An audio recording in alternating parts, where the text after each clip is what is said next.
It's time for the Onyx News. Extraterrestrials, time anomalies, dimensions, remote viewing, UFOs, UAPs, and USOs, ghostly encounters, abductions, Bigfoot, and more. Your end of the week news source for everything unexplained. Here is your host for the Onyx News Podcast, Margie K.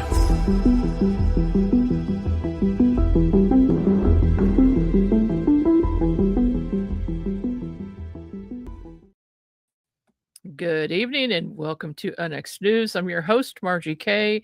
And tonight we're doing a double feature. And so we have a great show for you here coming up. I do want to remind everyone to go to onyxnetwork.com or onyxmedia.com and check out all of the great books that we've got there. Our most recent one, of course, is We Got It From Them by Dr. Gregory Rogers, How Humanity Received ET Technology. He is a whistleblower who recently came out. He's been doing a lot of interviews, and we're trying to get him in front of Congress, but that is our most recent book. So please check that out. And this evening, my guest is Brit Elders. She is an internationally published, award-winning author. She focuses her research and work on nonfiction topics. She's written books, articles, documentary films, and ghostwritten and edited for others with the goal of learning something new from each project. As one of the original investigators of the Meier Pleiadian contact case, Brit spent 7 years actively seeking answers to the validity of the contactee's claims and was active in all aspects of the investigation. She and her husband Lee released information from their investigation via several books and documentaries on the case. And she is also the CEO of ShirleyMacLaine.com. She co-authors Shirley's monthly newsletter and shares information via her newsletter and website, BritElders.com. Welcome to the program, Brit. Hey, how are you doing, Margie? I'm good. It sounds like you're losing your voice a little bit there. Just allergies, that's all. I'll okay. do my best to hang in there and not squeak too much. Okay, well, I won't make you talk the whole time. Okay. So, well, I have to ask you the same thing I ask everyone else. How did you get interested in UFOs? Well, in a strange way, I sort of grew up with it. My dad was literally a rocket scientist, worked with von Braun on the missile projects way back when. And he and his engineer buddies would come to the house and be sitting there talking about these unusual things they saw when they sent a missile up that went straight up and then turned around, came straight down. Yeah, it was very early missile days. And so they talked about these discs and the orbs and the different things that they had seen and weren't supposed to be talking, out in public, but it was among themselves because they had propulsion systems they didn't understand. We couldn't even get one, to do what we wanted it to do. It seemed to want to do what it wanted to do. And that was just mind-boggling to them that these things could sit there and hover and watch the launches and how it returned back to Earth. So it sounds like these UFOs were observing what we were doing with rockets. Yeah, they were. Dad had said this several times. They would send wood up and it'd make a 90-degree turn and just go off into the desert somewhere. And these things never budged. They stayed right there like they were observing everything going on when we were starting to send them up. Uh-huh. Interesting. So you got started at an early age and assumed they were normal. Oh, well, then they could be. Certainly could be.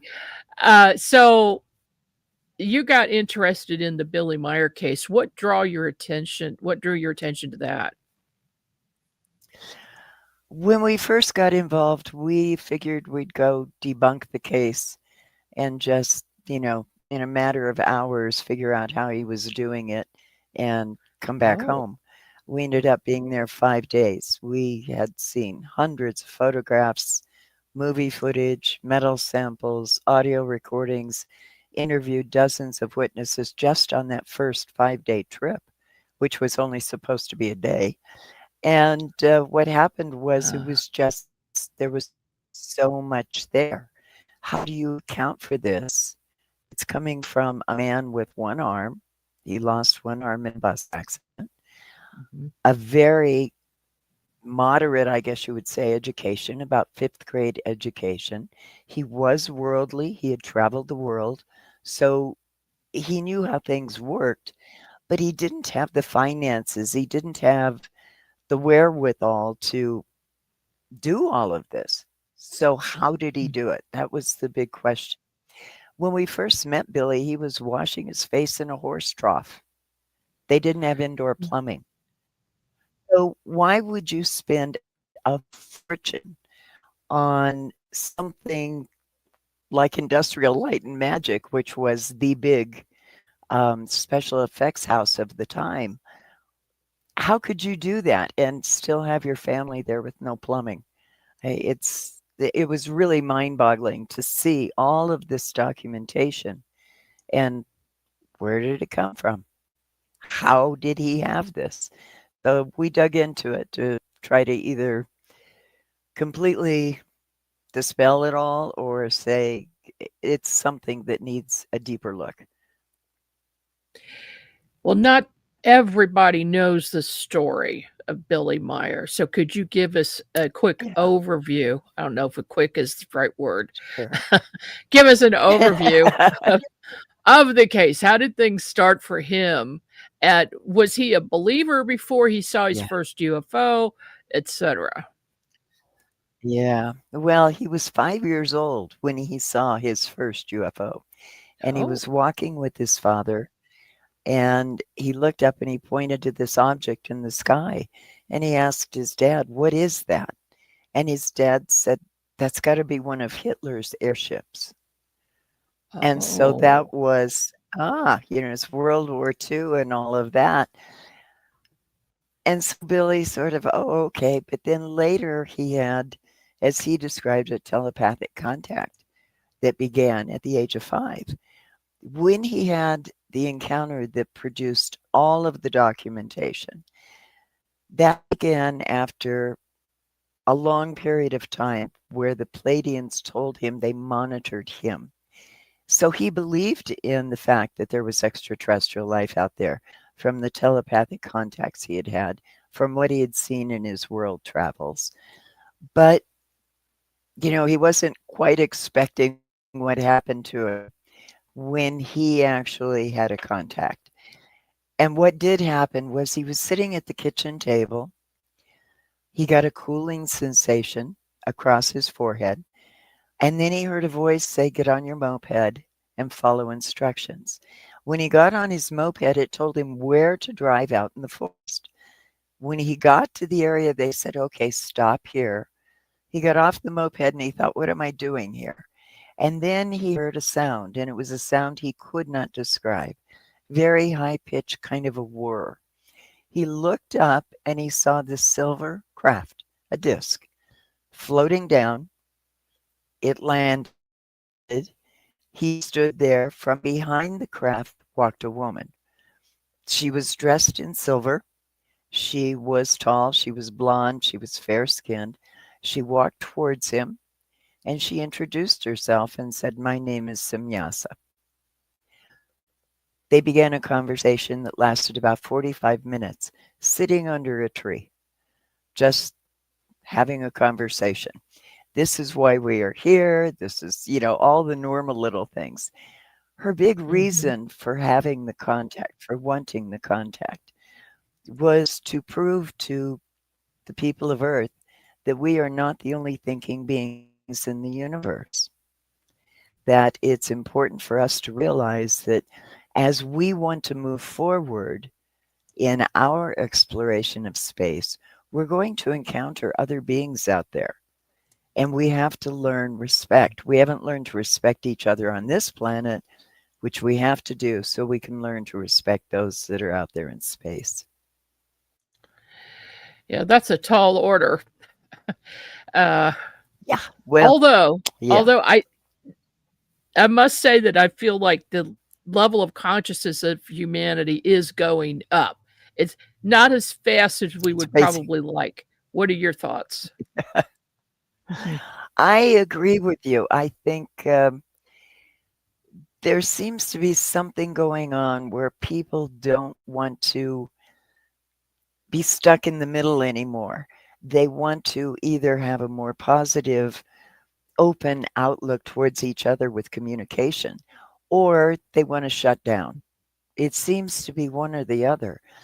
There aren't so many people hiding their thoughts anymore. They're speaking them. I think that's why all of this great information on UFOs, UAPs, on even government, our government finally stepping up to the plate a little bit. Um, I think that that's why right now we're kind of at a crossroads. Do we move forward with optimism, with hope, with trying to learn more about ourselves, our own connection to creation, to divinity, whatever you want to call it? Do we try to understand each other better, or do we become a warring society again, which I do believe we have done many times in the past? Yeah, obviously. So, how many times did Billy Meier meet with the Pleiadians? He's had hundreds of contacts. He's still having contact, but Is he? the How old contacts is he that brought now? all the physical, he's 87, 88, somewhere Oh, in there. Yeah. okay. Yeah. I stay in touch with him. We have Zoom calls and we email back and forth. And it's good to know that he's doing very well still. But his contacts now, some are physical, some are telepathic, but they are not providing the evidence. The contacts with Simyasa were specifically designed to allow him to take photographs. Because when you see these photographs, you go, oh my God, they're too good to be true. Mhm. That's the initial reaction. And they really are because they were posed for his camera. His camera was an old 35 millimeter camera with a broken setting. He couldn't change the settings on it at all. Most of the Oh, okay. photographs are very clear, some are blurry. He had an old movie camera, 8 millimeter movie camera. He put it up on a tripod and pushed the button, and the craft would fly in and fly out and disappear, and all of these different things. He had audio recordings that both he and his wife and other people had taken of the craft. And he had metal samples, which for me, that was the thing that said, wow, this is something very serious. Because we took them to Dr. Marcel Vogel with IBM. Marcel had 32 patents. He was a metallurgist. We said, look at this, please. He had an electron scanning microscope because he Mhm. was working with IBM. Back then, this is mid 70s, this type of equipment was impossible to find. And he had this. So we said, let's see what it is. The metal was fascinating because it was a layer of metal and crystal and metal and crystal and metal and crystal. So it was a cold Oh. synthesis process that put it together. It wasn't the typical, which we still do today, melt it, heat it, pour it out into a form. And the Mhm. metal was supposed to be from one phase of the development of the skin of the spacecraft. So this was just mind boggling to us. Then, on top of it, when we did an elemental analysis of it, it had things we would recognize. It had nickel, it had zinc, it had all of the different things that we would think would go into some form of metal. But it also had thulium in it. And thulium is a rare earth element, extremely difficult to find and extremely expensive to extract. Where would this farmer in Switzerland come up with thulium.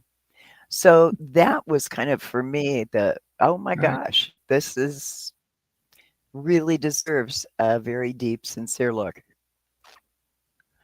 And how long did you investigate in person? 7 years. We Wow. spent, Lee and I together spent over 365 days living at the farmhouse during that 7 year period Oh, of time of the investigation. We had a camp trailer that was right next to the farm. We were present when Billy went off to contacts. When he came back, we it gave us an opportunity to watch what all was going on there and to interview the neighbors and the locals and even some of the police that were around there and the various people that had come in and witnessed things because Billy's name in Europe was quite big at the time. Everybody wanted to come see a UFO, so they came to his farm and sort of overran it, actually. But it was good for us to be able to get a feel for all of that. And Billy gave us free reign. He said, go through the house, go through the barn, outbuildings, whatever you want. And we did with a fine tooth comb, looking for models, looking for any way that he could have used this with a projector, with anything like that. There was nothing there. mhm. In fact, we made the model because we did a documentary film called UFO Contact from the Pleiades. And it's out there now. But what was so interesting about that, we had a model made by Wally Gentleman, who was a special effects expert. He had worked with Francis Ford Coppola. He had worked with so many different people, won awards all over the place. He was the man that did all of the model work for 2001 A Space Odyssey and all the special effects for Oh, Kubrick. So we had him build okay. us a model. And we said, okay, how would you do this? And he says, you'd take it to the same location, suspend it on a very fine monofilament line from a pole, and photograph it and see what happens. Well, we did. And we brought the images back. We had them digitized, just like we did Meier's footage at the University of Arizona with Dr. Michael Malin. And we put the two side by side, and there was no comparison. Meier's craft was obviously this large thing, some distance from the camera, and our model was a model. And you could definitely, with the digitized images, see that monofilament line suspending it. Hmm. I actually I spoke with someone who he was trying to debunk it, and Uh, he mentioned that model, and he said uh, it was proven that it was fake, and there you could see the monofilament line, and that was his argument. we did It it. was, yeah, you did it, we, and you told everyone yeah, you we did it. needed to compare it. Yeah, Yes, yes. and but We people who wanted to don't dig be into cases totally, like this, yeah, so but we wanted to be totally upfront with yeah, everyone about what we were doing with the analysis. yeah, you have to do that. So Yeah, there were a lot of neighbors who saw UFOs as well. yes, Did any of them yes. get pictures or film? It was very interesting. I was talking to the postman at one point, and he ran this little tiny post office in this burg of a place where Billy lived. And I said, "Have you ever seen the ships?" And he said, "Yeah." I said, "What did you think? Did you take pictures?" "No." "Why?" "What is it? I don't know what it is. It's scary." I mean, I thought, "Oh Uh, gosh." So then we went to a farmer that lived kind of down the hill a ways, and he had a dairy farm. And he says, "You can talk to me if you can milk a cow." And I said, "I can milk a cow." So I sat down there and I milked the cow. I said, "Now talk to me. Tell me." And he says, "I see things all the time." And I said, "Do you ever take pictures of them?" He says, "I take pictures of lights in the sky, but that's all I get is lights in the sky." I said, okay, can I see the pictures? My wife doesn't want me to show anybody the pictures because they don't want us to be made fun of. I mean, it was just so precious the way he was putting this out there. And Oh, again, this is back mid 70s. You didn't say UFO, you whispered it. You went to a corner of a room and said, hey, I had a sighting. You didn't get out there and do what we're doing now and openly yeah, discuss it. yeah. Oh, were there any film crews or any mainstream media? Did they do investigations themselves?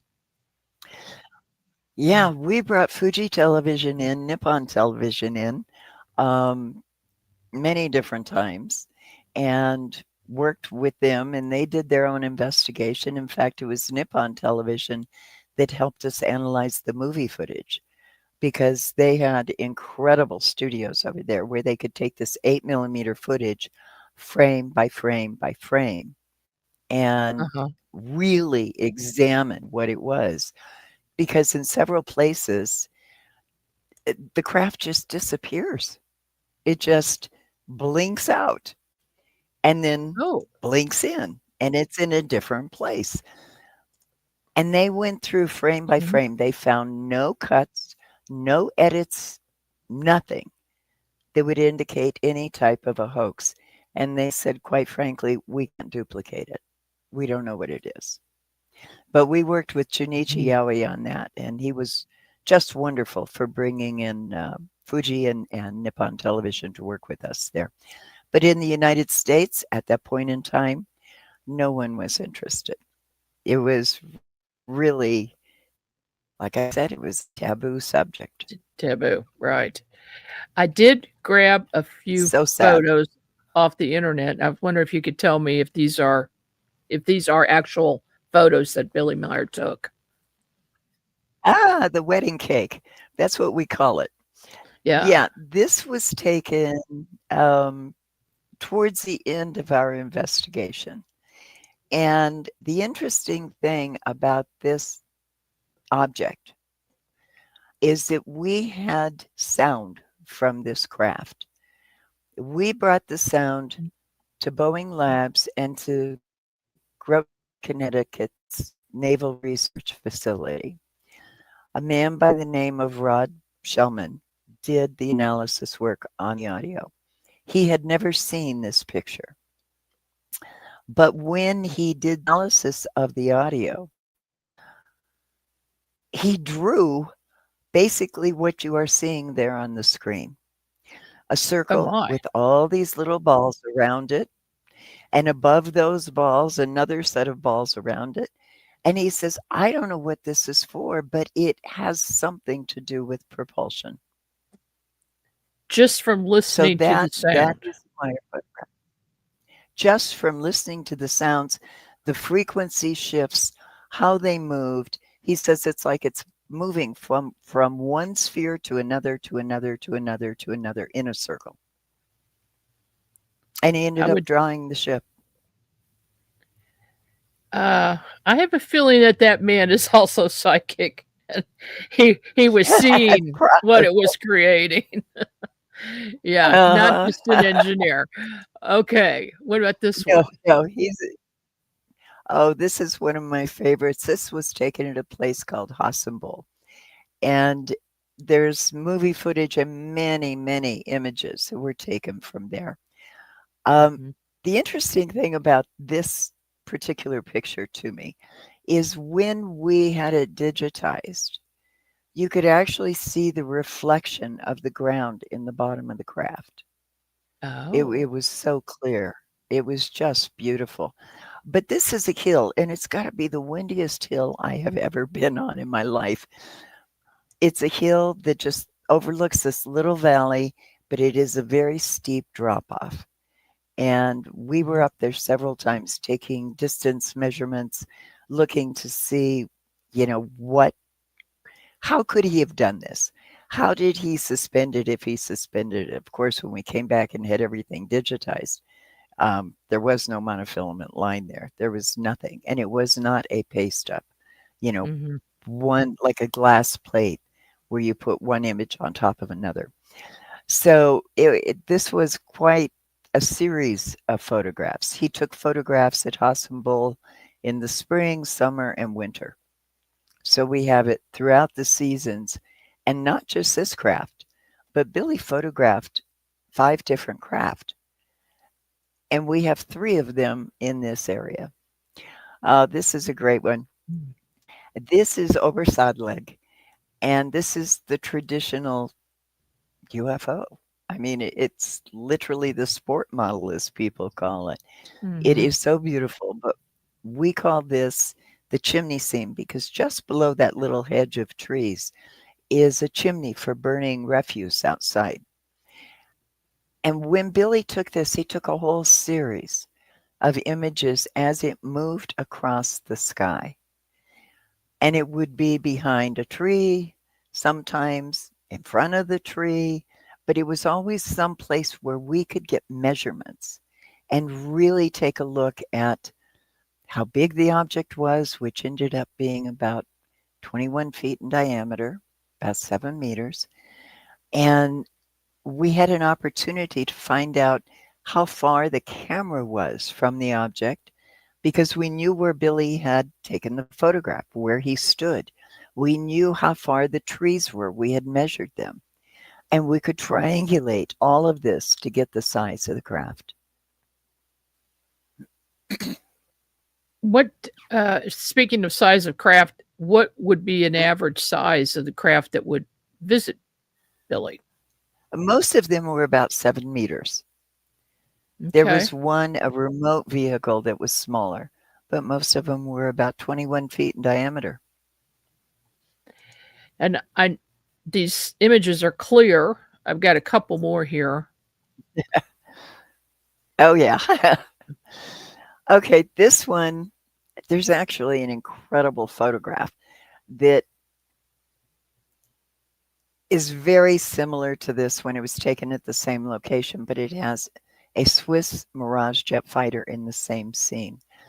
Oh, This is a typical Swiss day. It's kind of got that moisture in the air where you don't have a real clean, clear skyline, plus a little bit of smog and fog. But this is another one of Billy's crafts, yeah. And this again was a massive hill over a valley, nothing to attach that thing to. And it mhm. was out there for some period of time. He not only took the stills of this particular ship that day, but also movie footage. And in one segment of the movie footage, you can see cars on a road beneath it moving. I'm surprised I didn't stop and get out and look at it. Some people never look up. Oh, this is a fun one. Right. This is quite a remarkable tree. It's a Variation 2 ship. It was the one that originally came in.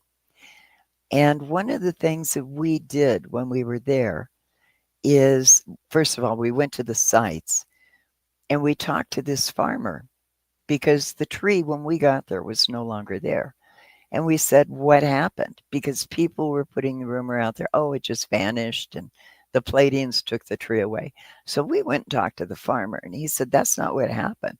He said, the tree died. So I had to cut it down. We said, okay.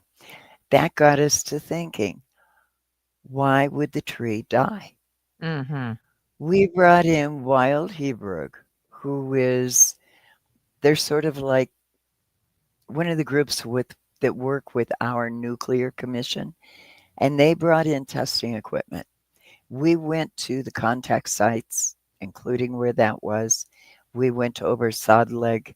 We went to the very first contact site, and we took measurements, and every single one was hot. The gamma radiation was pegging. Yeah. And this is years after the contact began. We measured Mhm. Billy's moped. It pegged. We measured his belt buckle. It pegged. The tractor. It pegged. So there was everything there was exposed to gamma radiation that was really serious and severe. When we asked Billy Wow. about this, he said that's why they brought in the next type of craft, because the first one had a radiation leak. They didn't think it would affect us. It doesn't affect them. But then Oh. their beings are on a slightly different vibration than ours. So they were surprised when things that they got very close to with this craft started dying. Mhm. And that's why they took that one out of commission and put a new one in. Wow. Okay. That answers Yeah. some questions for me on another case. So thank you for that. Oh, okay. Uh-huh. um, the you made a documentary film about this. Yes. When did you make the We made documentary? we made them, let's see, it was in the 80s that In the we did these. okay. Yeah, Then in the 80s. likely I saw it in the 80s then.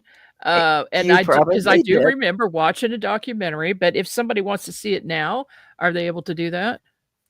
Yeah, it's That's it. available to either stream or buy a DVD, so you can download it and watch it. It's on Amazon. It's UFO Contact from the Pleiades, a documentary. And it takes you Okay. through all of this, and it has the movie footage in it with the cars going underneath the craft, which I love that piece. It has Oh, the movie yeah. footage where the ships disappear. It has interviews with the witnesses, interviews with Billy. It's it tries to encompass everything. I mean, we did the books too, um, but that is one documentary. We also did one called the movie footage, one on the metal, and one on the Meier Chronicles, just kind of an overview of the case. But we did Mhm. UFO Contact from the Pleiades, Volume 1 and Volume 2. And that again was, we hit a point where we ran out of things to really examine. What do we do now? Even the scientists weren't coming up with things.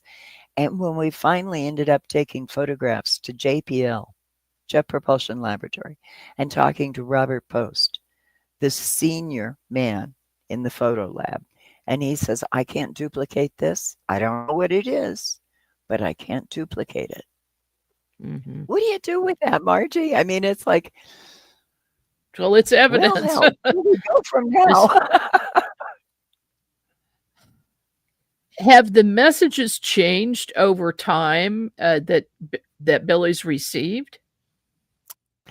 They're more personalized now, more for him on a personal level of what's going on in his life and things like that. They are coming in for, we need to, a continuation basically of the first messages, which are, we need to be taking care of each other. We need to look at each Mhm. other without anger, without greed, and all of the other things that we attach to things. Um, Mhm. the Pleiadians are very concerned about us because we're not doing the inner work necessary to really make that connection to creation. We're not doing the inner work to make the connection to each other. We're not realizing that the value we have to each other is just so tremendous. That we're not islands. We have to work together. We have to learn to work together, and we have to learn to communicate. And they say we're not doing too well at that lesson. We're improving, but not fast enough. Yeah, I agree with that. Yeah. Did they ever, say anything about consciousness, about a level of consciousness that is needed in order to have contact with them? I do know a number of people who have had contact with Pleiadians, and also some who say or believe that they are hybrids, that they've got Pleiadian Right. blood in them. Have the Pleiadians ever mentioned anything about that? Are they walking among us, in other words? They do walk among us, but not for very long, because the Pleiadians Um, told Billy they can stand to be around us for about 2 hours. We have something Oh, they call auric stench. Yeah, great name. And great. our energy is so uptight that it makes them nauseous. So they don't want to be Okay. around humans that much. Um, yes, I can understand people that say like they feel connected to the Pleiadians. They feel like they're a hybrid of the Pleiadians. In the early contact notes, Samyasa told Billy that our forefathers are your forefathers. They helped seed this planet. Mm. So many of us are related to Pleiadians. They have a kind of an openness towards humans where they want us to be their little brothers and live up to our potential. And that's something that's really important to them because they say they can't do it for us. We have free will here. We have to make the choices and decisions. Yeah, that's true. Yeah, it's tough. It's tough Yeah, if you're not just told what to do and how to act. You have to do it yourself because you have free will. yeah, Uh, that's a huge responsibility. it sure There's is. But I think we can take it. I think we can do it. I had something very strange happen to me a few years ago, and I'll Uh-huh. suddenly popped into my mind that I should tell you this, because I want to know if anybody else has had a similar experience. I was meditating in my front living room a few years ago. It was late at night, and something said, open your eyes, and pulled my eyes open, literally just pulled my eyes open. And I look over, and there are, in the midst of materializing, 7 women. And they said they were the Oh, 7 wow. sisters. And That's the it was an Pleiades. amazing experience. Totally amazing. How So, beautiful. has anybody else had anything like that happen in any of Well, your? I haven't, but one of the things that the Pleiadians have told Billy that is so urgently important for us is we get into a framework where we meditate daily because we need Mhm, that calm inner stillness in order to make that connection to creation, in order to make the connection to each other. And so by the meditation, you're bringing in wonderful energies. At the same time, you're working on your heart, you're working on your own spiritual side.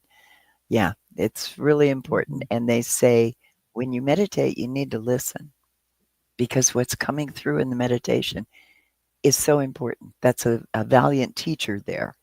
And we have to start looking at meditation not just as a way to relax, Mhm. 5 minutes before bed and you sleep well. No, look at it as a way to communicate because they say, and I find this interesting that Gen Z is doing this now, not making decisions based on logic, but going with vibes and intuition. When you get to the Yes, point where yes. you are relying on intuition and that inner knowledge, that heart knowledge, then you're Mhm. moving forward. And that's what the Palladians have been telling Billy all along.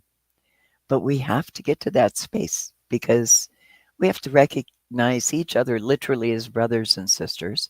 And we've got to recognize all of those civilizations out there as part of Mhm. that same brotherhood and sisterhood. It's all there for us, but we've got to do it on our own. Are you in contact with any extraterrestrials, and have you seen their craft? Not that I'm aware of, but oh my gosh, yes, have I seen craft? Okay. Has Yeah, it only I been at missing Billy's place, time. or oh, missing Oh, time? Okay. in Tell fact, t I've never seen a craft at Meyer's place. I have seen a Oh, lot of phenomena at Meyer's place, but never a craft. But in other places of okay. the world, in South America, in Mexico, on other investigations, yes, I have seen them both daylight and at night. I live in northern Arizona. I heard your guest earlier is from Sedona. I live Mhm. up the hill from him, and we have a beautiful mountain. And one night I was traveling with my parents to go to California, and we were going to a funeral. And my mom and I looked out the window at the same time and saw this massive ship. And of course, we're screaming at my dad, the engineer, and saying, "Stop the car." And finally he did. He pulled over. a load of 18-wheelers pulled over behind us, and we all got out and looked at this amazing ship with little red and white Oh, orbs flying around. Then they flew out into it. And we all stood there. 3.5 hours later, we got back in the car and went, oh, wow, what happened? yeah, Yeah. yeah. Never Some saw the missing time craft there. leave. Yeah. And the poor trucker behind us, oh my God, it scares the hell out of him. He just didn't, it was like, I didn't see that. What was it? That was terrible. What happened to my time? I'm late. I mean, he just was frazzled. Oh boy. Yeah, Yeah. I've had I've had truckers tell me about missing time and some elevated or accelerated time where they had Yeah. something I've strange heard of that happen and all of too. a sudden they're 4 hours early to their location and there's no way they could do that. Yeah, Yeah. that's it's the Yeah. phenomena Quite is fascinating. it's fascinating, it's interesting. Um, and of course, you work with Shirley MacLaine. Have you ever been with her I and had do. anything like We've that been best happen? friends. Yeah. Actually, I've been on my way to visit her and came up missing 7 hours in a Oh. drive from Arizona to California. But yeah, she and I've had some fascinating experiences.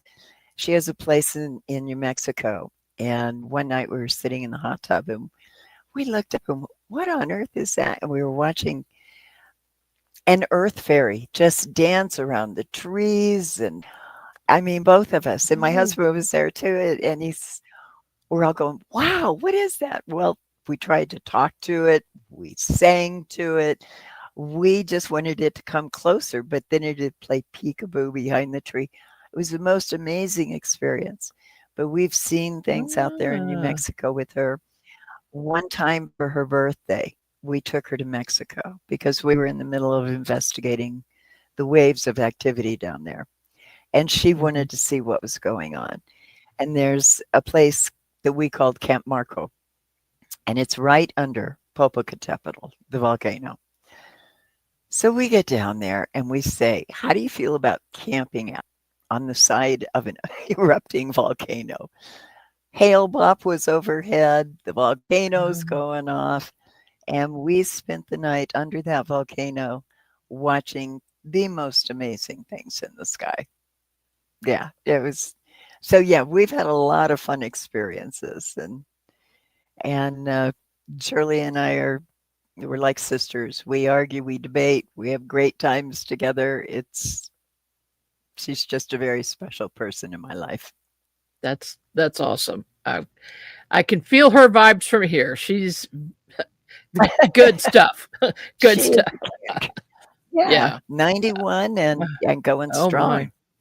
I Getting ready to make another movie. Yeah. oh my goodness. Oh my goodness. Well, she's so Mhm. talented. Oh my gosh, one of my favorite She is. actresses. Um, we've Yeah. got so many comments in here. I know. Yeah, I'm not even good. Some of them I can't put up there. Nope, never mind. We're not going there. Okay. Hey, it's a good thing we Okay. have the ability to watch this sort of thing and they don't just pop up, right? Right. So, what is next for you? Do you have anything on your radar? Are you going to go back and see Billy or what? Yeah. Um, hmm.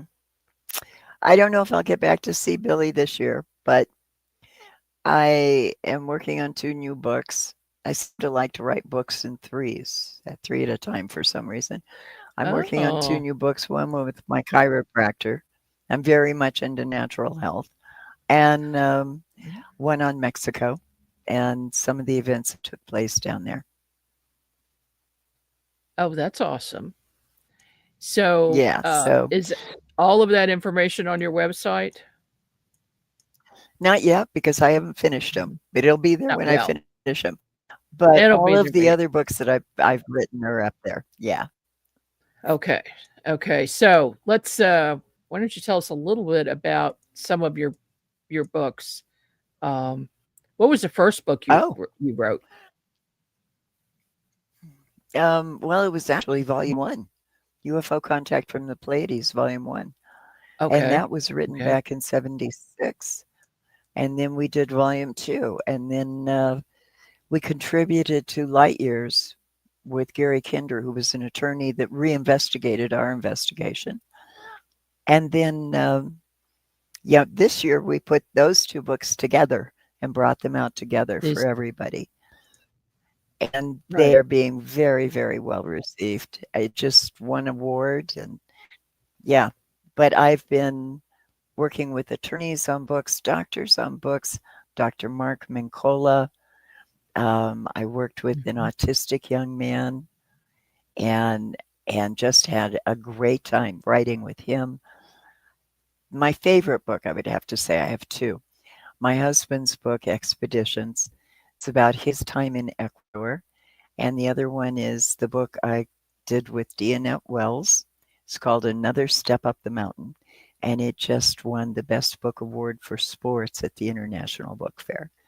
And it's Oh, incredible. It's a very personal, deep story. This woman, her life was really something. She's climbed the 7 summits.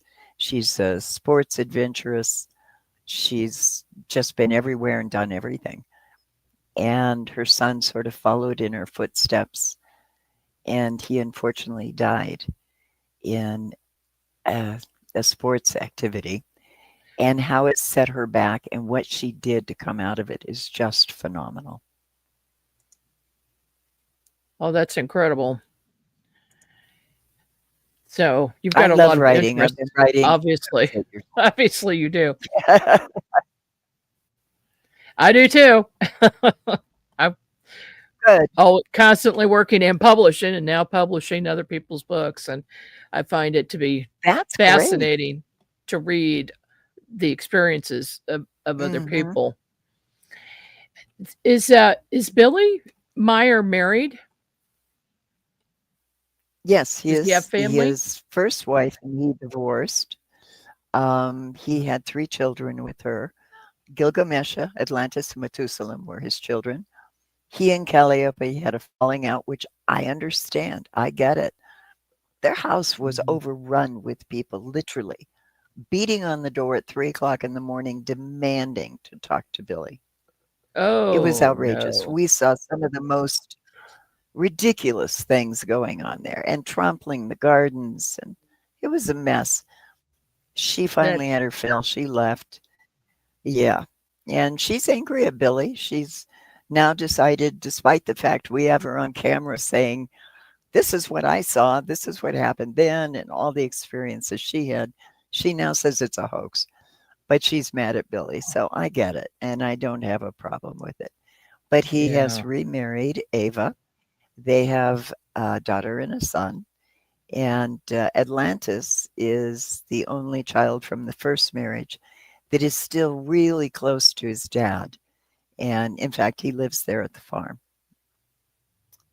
Yeah, That's but a Billy's unique Billy's a name. character. He's a yeah. Oh, unique It- kid. Let me tell you, really has some amazing energy. does Even he as have a child, experiences? he just yeah, he does. He He painted a does. picture for me of the UFO that he saw as a kid. And it's this yellow with a big orange sphere in the middle, just beautiful. But yeah, it's I think he's probably going to follow in his dad's footsteps. Why do you think so many people, the skeptics, have to debunk every single thing they see without doing any investigation themselves? Um, well, sometimes I think it's out of we have to make this go away. We don't want it to be real. It'll interfere with my life. But I think there, and I hate to say this, but back in the day, there was a lot of competition in UFO groups fighting for material and who got what. And a lot of people got mad at us because we refused to turn the material evidence over to any UFO group.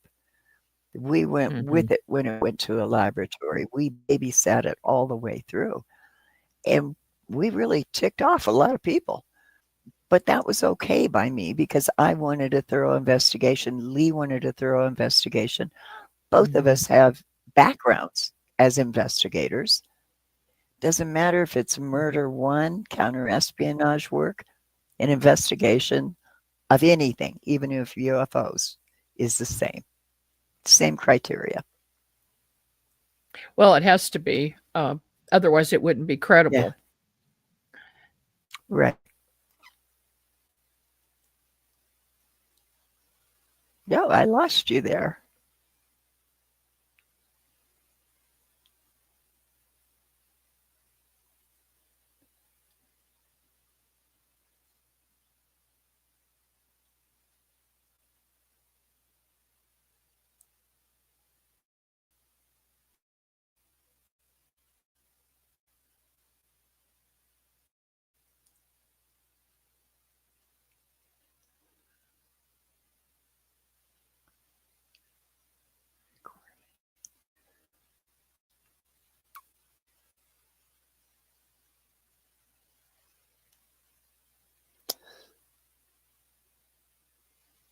Okay, if you can hear me, I'm going to leave the studio and try to come back in.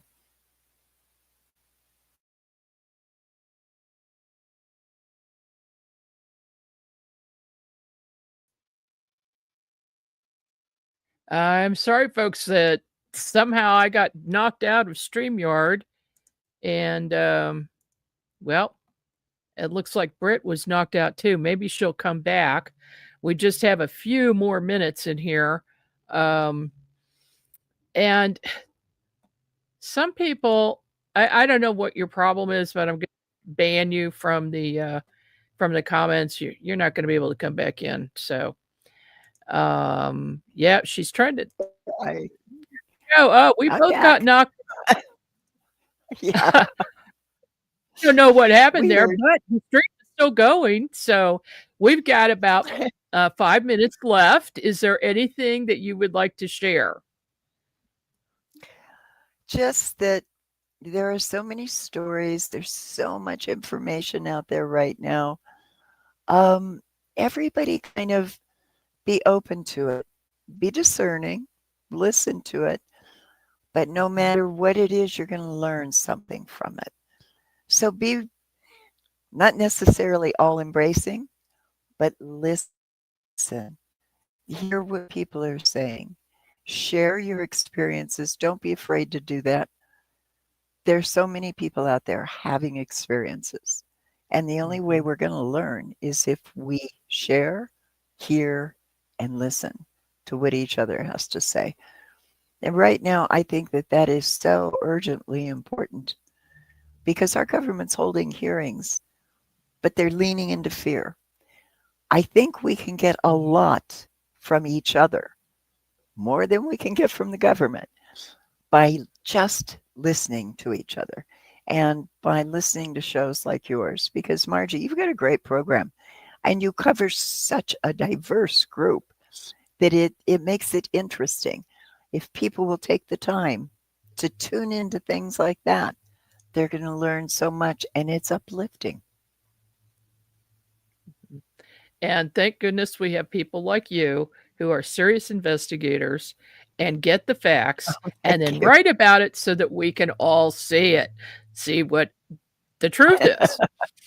So thank you very much. And thank you for coming on the show. I appreciate it.